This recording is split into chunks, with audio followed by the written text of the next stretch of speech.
Africa के बिल्कुल बीचों बीच एक ट्राइब है जो आज भी वैसे ही रहते हैं जैसे उनके एंसेस्टर्स हजारों साल पहले रहते थे।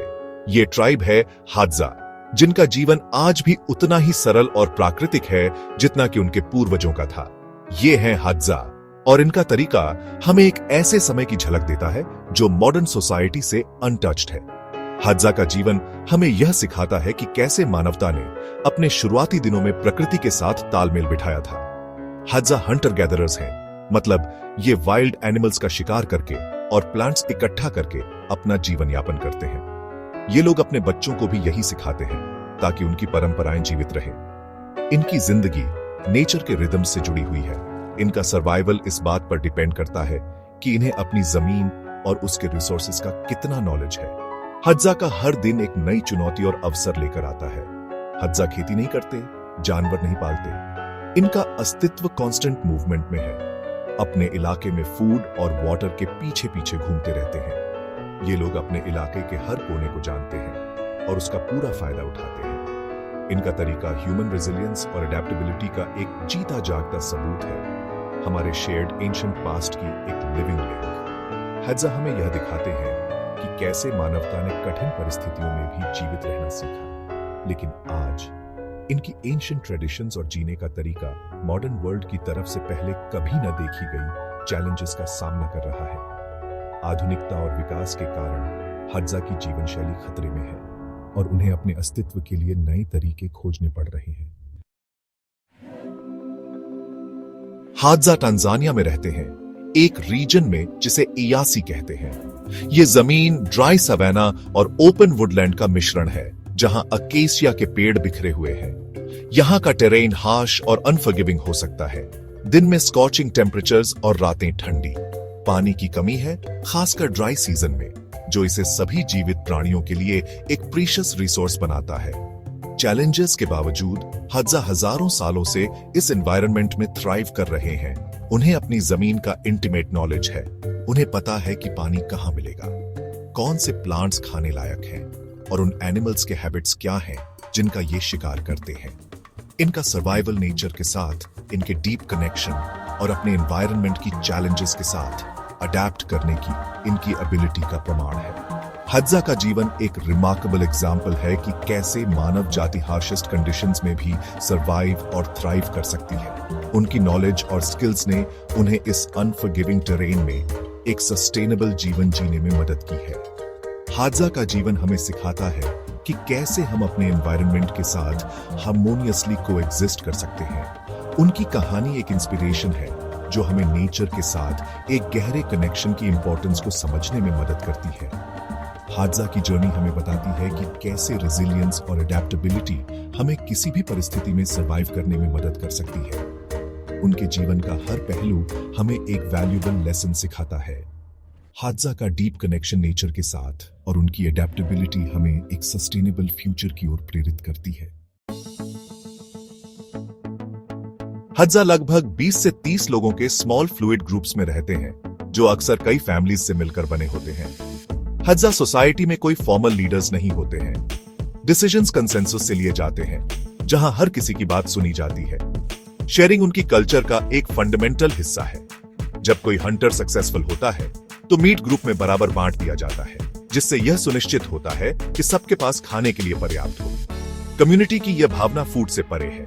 हादजा अपने टेम्पररी शेल्टर्स बनाने, खाना इकट्ठा करने और अपने बच्चों की देखभाल करने के लिए मिलकर काम करते हैं। उनके स्ट्रॉन्ग सोशल बॉन्ड्स और स्पिरिट ऑफ कोऑपरेशन उनके चैलेंजिंग एनवायरनमेंट, जिसे वे अपना घर कहते हैं, में सर्वाइव करने के लिए एसेंशियल है।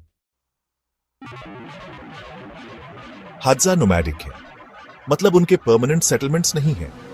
वे फूड और पानी की अवेलेबिलिटी के आधार पर हर कुछ हफ्तों या महीनों में अपने कैंप्स को मूव करते रहते हैं। पुरुष बोज एंड एरोज से शिकार करते हैं। बैबून्स, जेब्रास और एंटीलोप्स जैसे जानवरों को टारगेट करते हैं। महिलाएं फ्रूट्स, बेरीज, ट्यूबर्स और बाओबाब पॉड्स इकट्ठा करती हैं, जो उनकी डाइट का एक सिग्निफिकेंट हिस्सा बनाते हैं।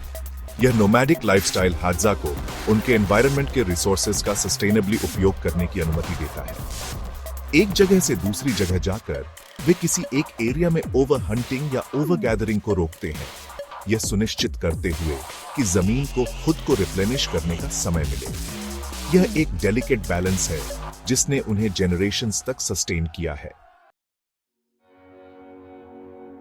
सेक्शन 5, जंगल में घर बनाना, आश्रय और कपड़े।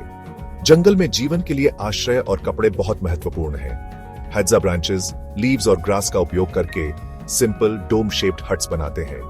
ये हट्स उनके लिए एक सुरक्षित और आरामदायक स्थान प्रदान करते हैं। ये हट्स सन, विंड और रेन से शेल्टर प्रदान करते हैं। ये हट्स उन्हें हार्श वेदर कंडीशंस से बचाते हैं। ये जल्दी और आसानी से कंस्ट्रक्ट हो जाते हैं, जो उनके कैंप्स के टेम्पररी नेचर को दर्शाते हैं। ये हट्स उनके नोमैडिक लाइफस्टाइल के लिए परफेक्ट हैं। हादजा मिनिमल क्लोथिंग पहनते हैं, जो अक्सर एनिमल हाइड से बना होता है। ये कपड़े उन्हें गर्मी और ठंड से बचाते हैं। पुरुष आमतौर पर एक लॉइन क्लॉथ पहनते हैं, जो उन्हें आराम और मोबिलिटी प्रदान करता है, जबकि महिलाएं लेदर या क्लॉथ से बने रैप्स या स्कर्ट्स पहनती हैं। ये कपड़े उन्हें काम करने में आसानी प्रदान करते हैं। इनके कपड़े प्रैक्टिकल होने के साथ साथ नेचुरल वर्ल्ड से इनके कनेक्शन को भी दर्शाते हैं। ये कपड़े उनके कल्चर और ट्रेडिशन का हिस्सा है। बच्चे अक्सर नंगे घूमते हैं, जो उनके नेचुरल एनवायरनमेंट के साथ उनके कनेक्शन को दर्शाता है। उनके शरीर एलिमेंट्स के आदी होते हैं। वे अपने एनवायरनमेंट के साथ पूरी तरह से सामंजस्य में रहते हैं। उनका सिंपल सामान, जिसमें टूल्स, स्लीपिंग मैट्स और वाटर कंटेनर्स शामिल हैं, उनके डेली लाइफ के लिए एसेंशियल है। लाइट वेट और आसानी से ट्रांसपोर्टेबल होते हैं, जो उनके नोमैडिक लाइफस्टाइल के लिए परफेक्ट है, जो उनकी नोमैडिक लाइफस्टाइल को दर्शाते हैं। ये आइटम्स उन्हें आसानी से एक स्थान से दूसरे स्थान पर जाने में मदद करते हैं। सेक्शन 6, अतीत की गूंज, प्राचीन जड़ें और परंपराएं। माना जाता है कि हादजा पृथ्वी पर सबसे पुरानी सर्वाइविंग कल्चर्स में से एक है। जेनेटिक स्टडीज बताते हैं कि वे दसियों हजार सालों से अपनी एंसेस्ट्रल होमलैंड में रह रहे हैं। उनकी भाषा को एक लिंग्विस्टिक आइसोलेट माना जाता है, जिसका अर्थ है कि यह किसी अन्य ज्ञात भाषा से रिलेटेड नहीं है, जो उनकी एंशिएंट रूट्स पर जोर देता है। उनकी ट्रेडिशंस और स्टोरीज जनरेशन से ऑरली पास डाउन की जाती रही हैं, जो उनके हिस्ट्री और नॉलेज को प्रिजर्व करती है। उनके एंसेस्टर्स और जमीन के साथ उनका डीप कनेक्शन उनके डेली लाइव्स में स्पष्ट है। उनकी ancient traditions rapidly changing world में एक गाइडिंग फोर्स के रूप में काम करती है। सेक्शन 7, उनकी दहलीज पर आधुनिक दुनिया, जीवन रक्षण के लिए चुनौतियां। हादजा का जीवन जीने का तरीका, जो कभी नेचर के साथ इतना हार्मोनियस था, अब अभूतपूर्व चैलेंजेस का सामना कर रहा है। किसानों और चरवाहों के अतिक्रमण के कारण उनके ट्रेडिशनल हंटिंग ग्राउंड सिकुड़ रहे हैं। Climate change unpredictable weather patterns पैदा कर रहा है, जिससे फूड और पानी मिलना मुश्किल हो रहा है। टूरिज्म सहित बाहरी इन्फ्लुएंसेस का इन्फ्लक्स भी उनकी कल्चर को प्रभावित कर रहा है। हादजा का सामना तेजी से मॉडर्न गुड्स और लाइफस्टाइल से हो रहा है, जो उनकी ट्रेडिशनल प्रैक्टिसेस को नष्ट कर सकता है। हादजा के लिए यह एक क्रिटिकल टाइम है, क्योंकि वे मॉडर्न वर्ल्ड की कॉम्प्लेक्सिटीज को नेविगेट करते हैं और अपने एंशिएंट वे ऑफ लाइफ को प्रिजर्व करने के लिए संघर्ष करते हैं। सेक्शन 8, अतीत की रक्षा, भविष्य का मार्गदर्शन, संरक्षण और पर्यटन। हादजा और उनके जीने के तरीके को प्रोटेक्ट करने के लिए प्रयास चल रहे हैं। कंजर्वेशन ऑर्गेनाइजेशंस हादजा के लिए लैंड राइट्स सिक्योर करने और सस्टेनेबल प्रैक्टिसेस को बढ़ावा देने के लिए काम कर रहे हैं। कुछ टूरिज्म इनिशिएटिव्स का उद्देश्य हादजा की कल्चर और ट्रेडिशंस का सम्मान करते हुए उन्हें इकोनॉमिक बेनिफिट्स पहुंचाना है। हालांकि यह एक डेलिकेट बैलेंस है। अगर जिम्मेदारी से मैनेज न किया जाए तो टूरिज्म के नेगेटिव कॉन्सिक्वेंसेस हो सकते हैं, जो हादजा के ट्रेडिशनल वे ऑफ लाइफ को डिसरप्ट कर सकते हैं। हादजा के लिए अपनी कल्चरल आइडेंटिटी खोए बिना मॉडर्न वर्ल्ड से लाभ उठाने का तरीका खोजना एक ऑनगोइंग चैलेंज है। सेक्शन 9, हादजा से सीख, प्रकृति के साथ सामंजस्य।